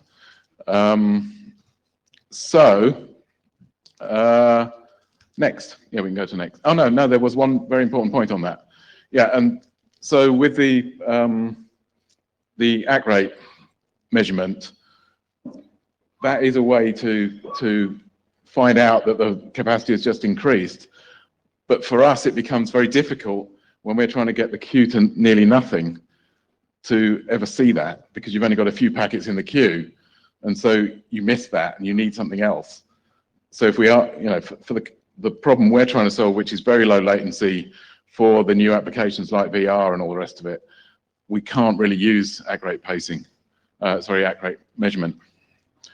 We've been trying, but it's hard. So that was really an explanation of why we have this first requirement that in the paper about scalable congestion signaling, so that we get enough signaling. The second requirement is limited round trip time dependence, and here is a very brief example of that and why it's never been a problem in the past, because we know we've had a problem with round trip time dependence for years, and we've just lived with it and it's been fine. The problem is that as your queue gets smaller, it takes out a cushion that was protecting you from this. So say, for instance, you've got 200 millisecond round trip time versus the 2 millisecond round trip time flow. So there's 100 times difference. If you've got a queue of 200 millisecond in a drop tail queue, your actual round trip time is 400, and the other one's actual round trip time is 202. So you've actually only got a difference of 2, and that's why we haven't worried about the problem. It never gets greater than 2, right? Because you've got this, generally, drop tail queues are built to be about the worst, the rule of thumb of 1 bandwidth delay product. So, but when your queue gets down to here, where we are at the moment with Pi and such like, you're starting to see round trip time dependence getting a bit worse. And the queues we want, and we've got in L4S, you're then getting close to the 100 times difference. And so round trip time dependence becomes much more important because the large round trip time flows start to starve, right? And I'm not saying this is an anti-starvation, so that knot shouldn't be there. This is an anti-starvation requirement, not a strong fairness requirement, right? Bob, we have 1 minute. Yep, next. So how do you solve that problem? The tension between this scalable signaling requirement for the capacity variation stuff and all the dynamics and this artificial dependence. And if you rearrange the maths to make this clear, in one case, P times the window has got to be greater than a floor. In the other case, it's got to be proportional to round trip time. They're clearly incompatible. Next slide. So the way to solve this, or the only way we can think to solve this, sorry, not the only way, we've thought of some other ways as well, but this is the favorite at the moment. Once you know your round trip time at the start of a flow, you work out this, and then you use that as your constant for your additive increase, instead of just 2, as in the case of DC-TCP, you get this value that depends on the round trip times you measure. And then you get a floor, or a very slowly decreasing congestion signaling at low round trip times. So you've got effectively a floor to your signaling. So you're getting still, even at 10 nanoseconds, you're still getting 1 signal every 10 round trip times. But you're getting your round trip time independence at high round trip times, and it's not actually completely round trip time dependent at low round trip times. So with that formula, and it's implementable because you only do this calculation once, or maybe twice if your round trip time changes significantly. So in all, we believe we've got a compromise between those first two rather difficult requirements to reconcile. Last time we talked about unsaturated signaling. We had a solution to that. The dual queue obviously gives you the coexistence, and we're trying to work on fixing BBR enough so that we can still coexist with it. And then here's links to the paper, here's links to the videos that Kuhn showed. And if this were the PDF, we don't have time for questions. Right. Thanks, Bob. Yep. And please grab Bob in the hallways and ask him questions. We're going to move on because we have 28 minutes and 3 more presentations to do. Good. The next 3 presentations are going to be 10 minutes each, so please try to stick to that. Is that okay? Right. Anais is going to go up next. I'm going to try and pull up the presentation.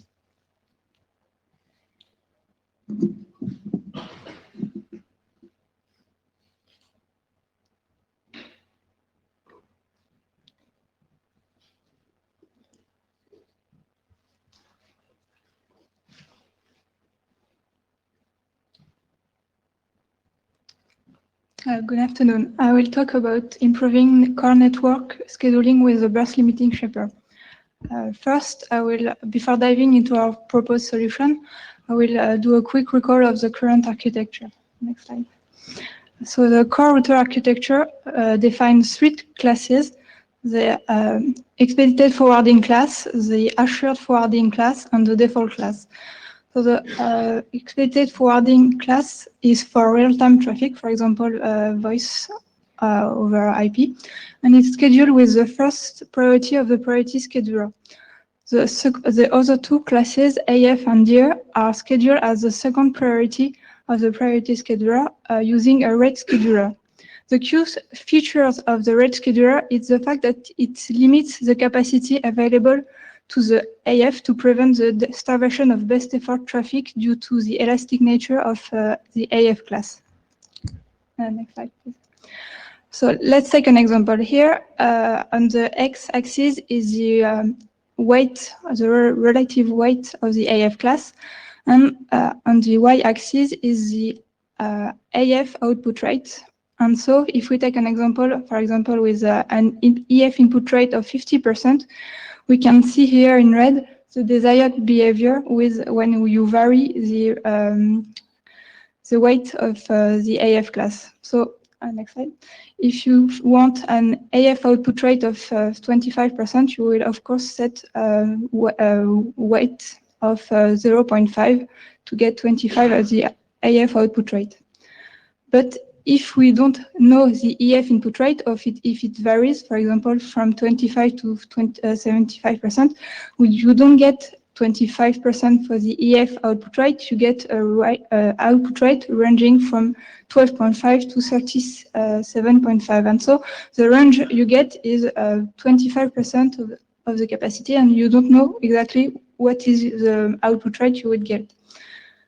And so we can say that when the EF input rate is unknown, the AF output rate is uncertain. And our goal here is to make the AF output rate more predictable. We want to make it more predictable, but we don't want to impact the real-time traffic, the EF class. And so what we seek to obtain here is the desired behavior, here in red. It is the same as before with the rate scheduler, but we want the minimum between this desired rate and the EF, the residual capacity left by the EF input rate. So here, for example, it's 25% with the EF input rate of 75%. So when we consider all the relative weight for the AF class, you can see here in gray the uncertainty area you find yourself in when you consider the AF output rate. And with our proposition, you get reduction of the uncertainty areas. So now that I've presented our goal, I will explain more in detail our proposition. So it's based on the burst limiting shaper. It's a credit-based shaper which is proposed by the time-sensitive networking group, and its key idea is to use a credit counter to change the priority of the queue. And so here, you use the transmitted traffic to update the credit.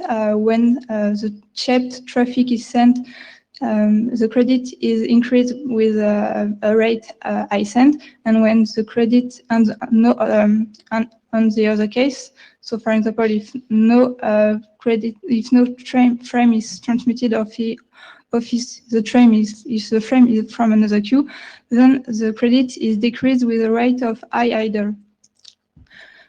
Then for the credit change, it's happened in two cases. If the credit is high on the credit, and if the priority of the queue is high and the credit reaches the max level, then the priority of the queue becomes a low priority. Or if the priority of the queue is low and the credit reach a resume level. And so you can see that when the priority of a queue is changed, it will reserve a certain amount of bandwidth for a shaped queue. Thank you. And so we worked on the burst limiting shaper, and we did a formal analysis using network calculus with Adam Mifdaoui and Fabrice Française. We also did a complexity analysis, an NS2 prototype, and a multiple simulation, and those results are currently under submission. From this work, we found out that the BLS has a low complexity, it is hardware implementable, and it has a key feature, it can limit the capacity available to the shape queue. And so when we consider the BLS and the priority scheduler, they behave much like a rate scheduler. And so this is why we decided to try and change the rate scheduler in the RFC to set a burst limiting shaper instead. Thank you. And so here is our proposition. We set the burst limiting shaper in the AF class. So the EF class is not impacted by the change. It's still the first priority of the priority scheduler. The EF class the EF class priority changes from 2 to 4, depending on the credits, as I explained previously.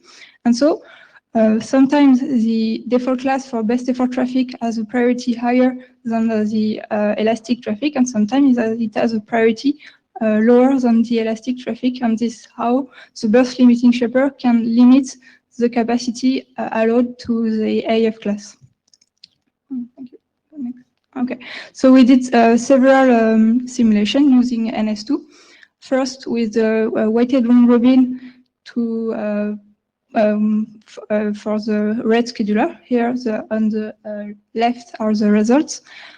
As expected, we have the desired behavior here in red, and it is framed with the behavior when we consider an EF input rate of 26 or 76%. On the right, you have the result using our proposal with the BLS, and you can see that when considering EF input rate of 26 or 49%, we have the desired behavior. With input rate of 76%, however, we have the desired behavior up to a weight of 0.5, and after that, we have the output rate, which is equal to the remaining capacity left by the EF input rate. And so I think you will recognize the previous figures with the uncertainty area, which is much reduced with the burst limiting shaper compared with the weighted round robin.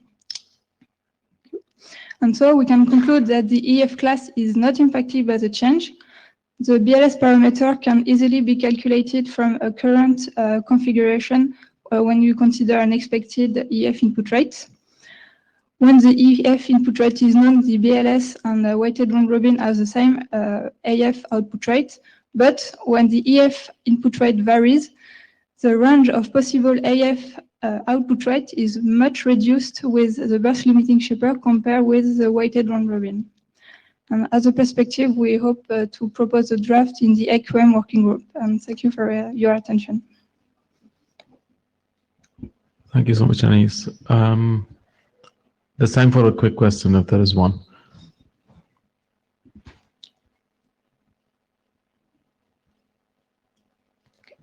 Where is next?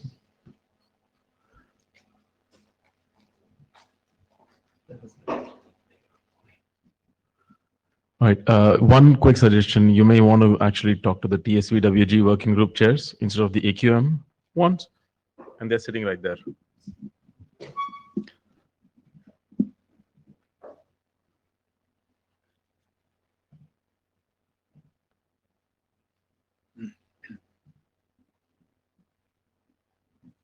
Take it away.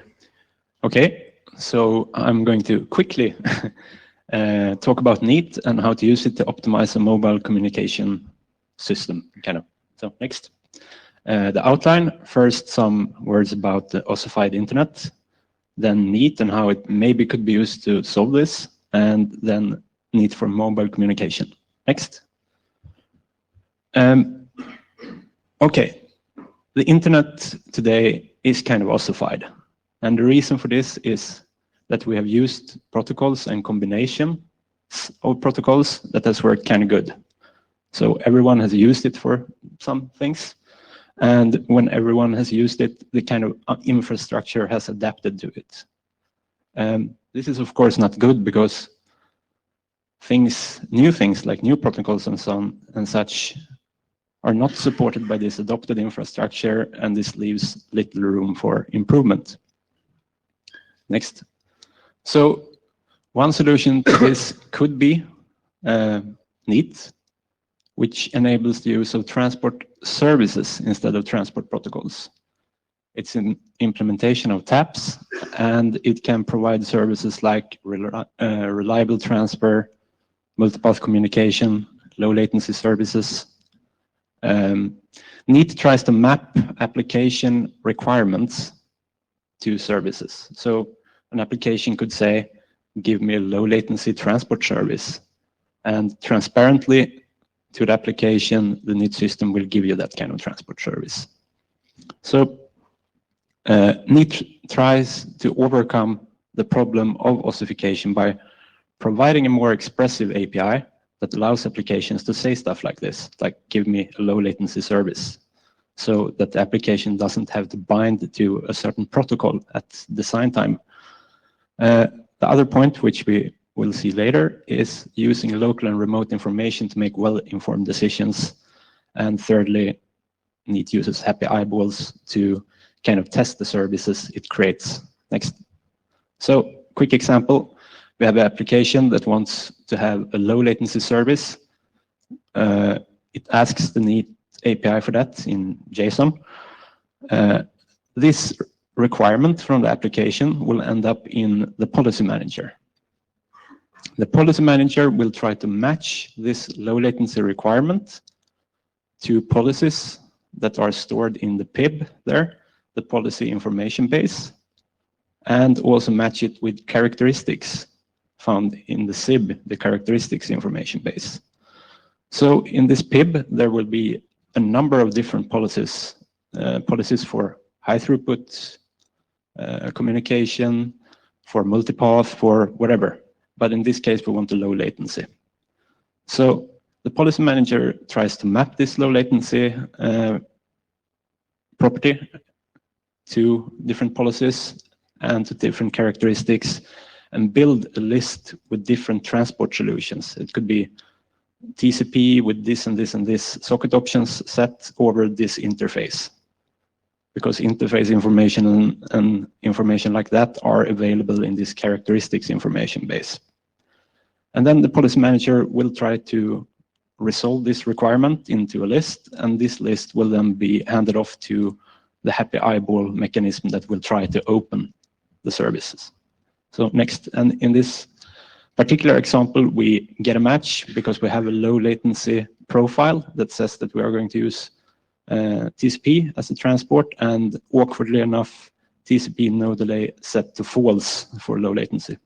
So it's kind of a typo, but yeah. Okay, so we kind of thought a bit about what to do with NEAT, and we had a bunch of mobile nodes in the department with mobile broadband support and also Wi-Fi support. So we thought, hey, why not test to use NEAT and MPTCP together? Because currently MPTCP is not optimized to this use case. It's more of a general transport protocol, right? So there are some details in MPTCP that aren't perfectly aligned with a mobile node communication kind of use case. So let's see if we can do something about that using NEAT. So we kind of have this set up. We have three kind of main problems if trying to communicate from this client to the server. So depending on the size of the object that you want to transfer, for instance, it can be costly to set up a multipath connection. So in some instances, it might be better just to have a single path because it's basically not worth it. The second thing is if we have link technologies that are very asymmetric in terms of performance. Let's say that we have very good Wi-Fi and maybe 2G or 3G connection. Then it might not be a good idea to include the bad one at all and just run single path because it can hamper the performance of the entire connection. And then we have a third one that we absolutely don't have time with, so I will skip that. Next, this was the setup we had. We had a regular server running Linux with multipath TCP and Monroe node. Monroe is a European project that builds a large mobile broadband test bed, and these clients are kind of good, small clients having both Wi-Fi and mobile broadband support. And the good thing with them is that it continuously measures metadata about what kind of access technologies are we currently having on the mobile broadband interface, signal strengths, and so on. And this can be just plugged into NEAT so that NEAT knows, so NEAT has that information. Next, the experiment was very simple that we did. We had a client, the client downloaded a set of files from the server using TCP and MPTCP with the regular socket API, and then we used NEAT.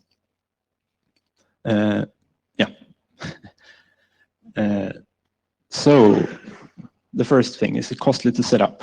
Well, if you look at the graph, you have the size of the different files on the x-axis and the relative download time on the y-axis, and it's relative to TCP. So for short flows, you don't gain anything by using MPTCP. You actually lose some. But for longer flows, longer than 100 kilobytes in this particular setup, you gain a lot. NEAT, on the other hand, was able to track this at all times. So it effectively built the transport service using TCP for the smaller flows and MPTCP on the larger ones. And how is this done? Well, this is a kind of simplified view of it, but the policy manager and the policy that we made for this particular experiment was simply stating that if we have a small file, in this case less than or equal to 100 kilobytes, or we had the link technology on the mobile broadband interface that was poorer than 4G, then choose TCP as a basis for the transport service. Otherwise, choose MPTCP. So, next. On the left, you can see the same experiment as previously, and that was when we had the Wi-Fi and the 4G connection. So when we change the 4G to 3G, we can see that we are starting to lose a lot by using MPTCP, regardless of the size of the flow here. And it has to do with several things related to MPTCP. And as you can see, NEAT does not choose to use MPTCP at all in this case. And that was, of course, because we specified that policy not to use it if we had a link technology worse than 4G. But this is just examples of how you could make the policies. And I guess we don't have time to choose to view the last one, so we jump there. So NEAT is an implementation of TAPS. It can compose transport services based on application requirements. And yeah, questions or no? We do have time for one question if anybody has one. Thank you for keeping it tight.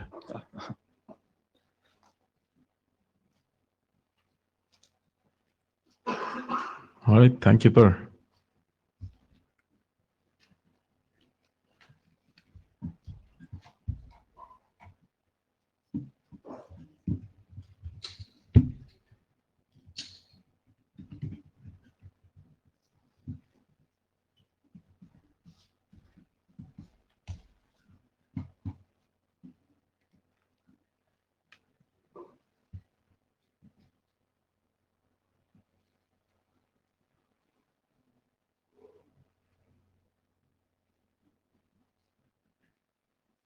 We did have, sorry, Jake Holland. On Jabber, we had one question from John Leslie. How can we design this to minimize setup time? I think this question is for Per. Sorry? It's for you, Yeah. I think. Do you want to answer the question?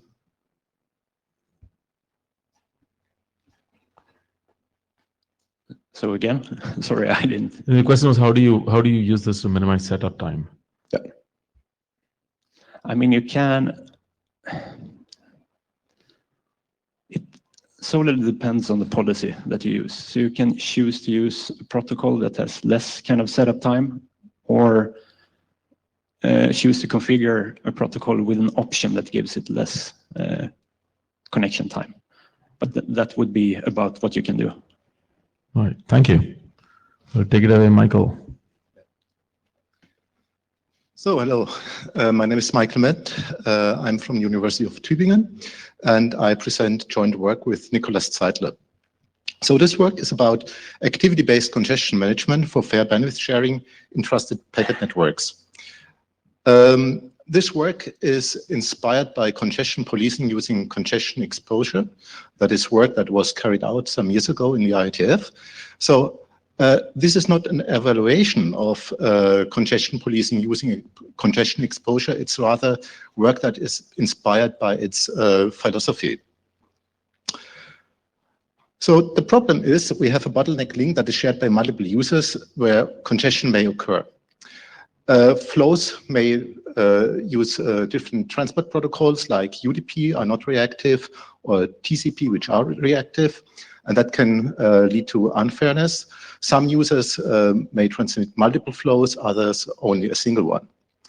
So how can we share bandwidth fairly among users? One solution is if packets can be related to users, we can use weighted fair queuing. That enforces per user fairness for bandwidth sharing. if packets cannot be related to the users, weighted fair queuing cannot be applied. And here ABC comes into play. So this is the basic architecture of the ABC principle. It is a per domain concept. We have access nodes and we have core nodes.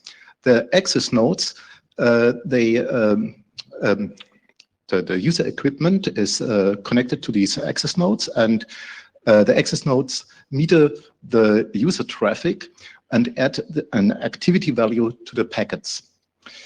This activity value is monitored by the core and access nodes, and they run an ABC AQM to drop packets during congestion. And for packets that have a high activity value, they get dropped with a higher probability than packets with a low activity value. And that leads to fairness between heavy users and light users. So that is the basic principle. What is activity?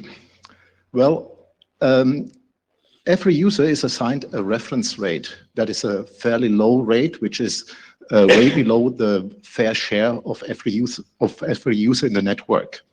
And we kind of measure the recent transmission rate of a user, and the fraction of this transmission rate and the fair rate of and the reference rate of the user gives you more or less the activity. So the activity is a multiple of the assigned reference rate of a user.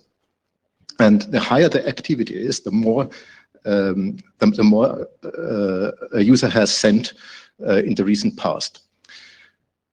Well, this activity can be metered by a scalable algorithm. I don't go into details here. What about the core nodes? The core nodes observe the packet stream, they monitor the activity of the packets and take an average of them. So they basically do a weighted moving average of all the activities observed in the packets.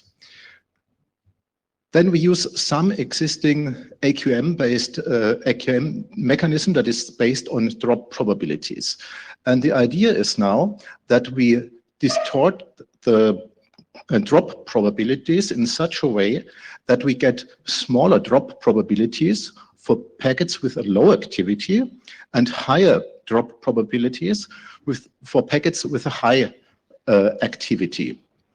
And in sum, that leads to more fairness. In our evaluation, we used a very simple AQM. I don't go into details here. And this is the experiment setup. We have two groups of users. We have one heavy user group, which sends 10 TCP flows, and we have another light user group, which sends only a single TCP flow.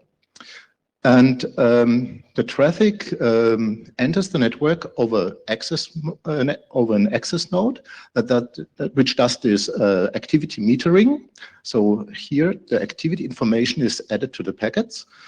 And then we have a core node that is connected to the bottleneck link. This core node senses all the activities, does the averaging, and applies the distorted packet drop probabilities. Here are the results. The performance metric is the throughput ratio. What is the throughput ratio? The throughput ratio is the average throughput of the heavy users divided by the average throughput of light users.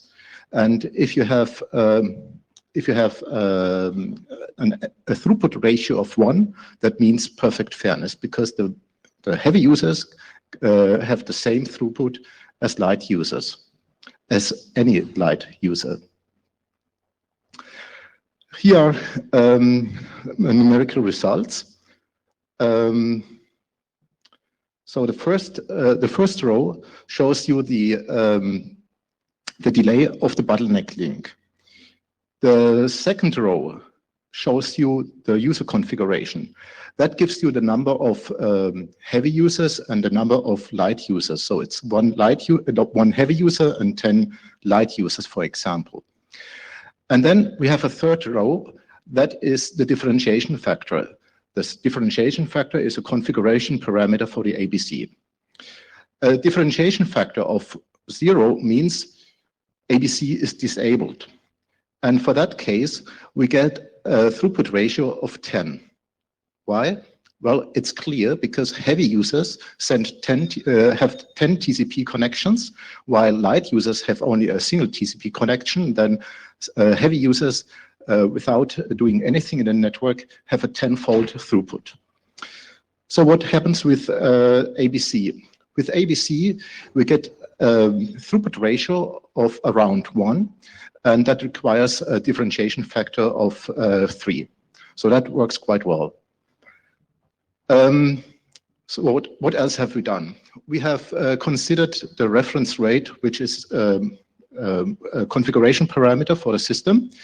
We understood that it needs to be set to a rather small value, which is way beyond, which is clearly smaller than the fair share of the users. What else have we looked at? We have looked at the coexistence between non-responsive users, say a heavy user that sends UDP traffic without congestion control, and light users with only a single TCP flow. On the x-axis, you see the transmission rate of UDP users. And as the transmission rate of this unfair UDP user goes up, the throughput ratio also increases if we do not use ABC. That means the UDP user can starve all the other users in the network. And when we enable ABC on the network, we can see that we still get pretty good fairness, although the UDP user wants to send 5, 10, 15, even 20 megabits on a 10 megabit link, but the UDP user cannot hurt the TCP users anymore with ABC. Another experiment showed that we can reduce the upload time for a light user with another parameter, which is the burst tolerance. So ABC has a burst tolerance that can be used to tune the system so that we can increase small uploads. This work is related to the core stateless fair queuing work from Ian Stoiker, which was carried out 14 years ago. The difference is that with this core stateless fair queuing, we required rate measurements on the nodes, while in this work, we leverage active queue management. And this gives some nice perspectives. In particular, this work is extensible towards low delay communication, so it's possible to enforce both fairness and low delay. What are the use cases? The use cases are basically those that we had already for congestion exposure. It's fair rate sharing and improved quality of experience for light users. There were some drafts that congestion exposure may be applied in data centers. There's also an RFC that connects may be applied for mobile access networks. And there is another perspective, namely ABC may protect light users against heavy UDP users. In other words, it may be used as a defense against denial of service attacks. So conclusion and outlook, activity-based congestion management uses access nodes to add activity information into packet headers. Access and core nodes use that information for preferential dropping in case of congestion, and that enforces per user fairness, so that heavy and light users can coexist in a fair manner. The overall concept is protocol independent, and it leaves the core network stateless. I presented some simulation results that show that the differentiation is quite effective. We understood the configuration parameters, for example, this reference rate, which is most important, and protection against non-responsive traffic is possible with ABC. It's also possible to reduce upload times significantly, which can be also tuned by a parameter. ABC supports different user profiles, so it's not necessary to set the same reference rate for all the users. So different user rates are possible, and envisaged use cases are the same as for congestion exposure.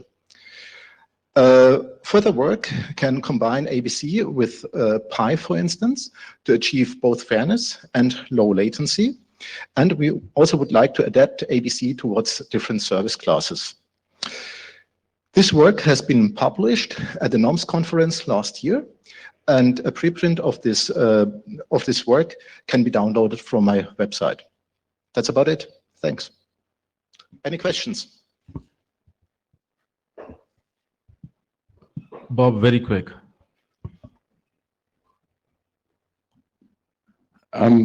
Your activity factor, it's about relative rates? Yeah, it's about relative rates, yeah. So does that mean it's instantaneous? It's what? Instantaneous? Yeah, it's pretty much instantaneous, yeah. Okay, so there's no history. So a light user that's sort of doing a lot of short flows versus a heavy user that's doing one or multiple big flows, the light user doesn't get any benefit from not being active at all, if you know what I mean. You can have a history on it, because you have options how you do the metering at the access node, and if you want to have more history there, you need to apply a larger memory on the rate metering, and then you can have this memory. Okay, but that's sort of arbitrary, what that time should be and all the rest of it. Mm-hmm. All right, thank you very much, Michael, and thank you everybody for trying to stick to your times.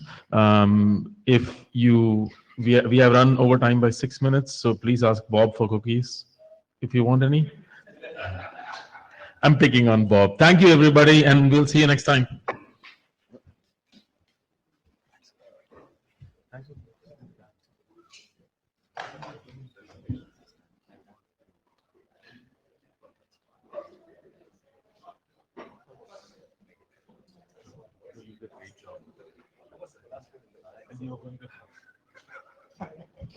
I did a good thing with putting it. I mean, I think I'd like to have more on each presentation, and unfortunately, this just makes it so that you're like cracking the thing, which is not fun.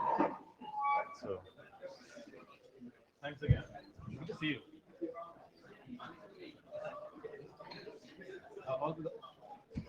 Oh, for folks who are looking for the slides, I've uploaded them, so you should be able to find them online now. They're all uploaded, yes. They may take a few minutes to show up, but yeah, they should be there. Okay. If you've got the blue sheets, please bring them up here.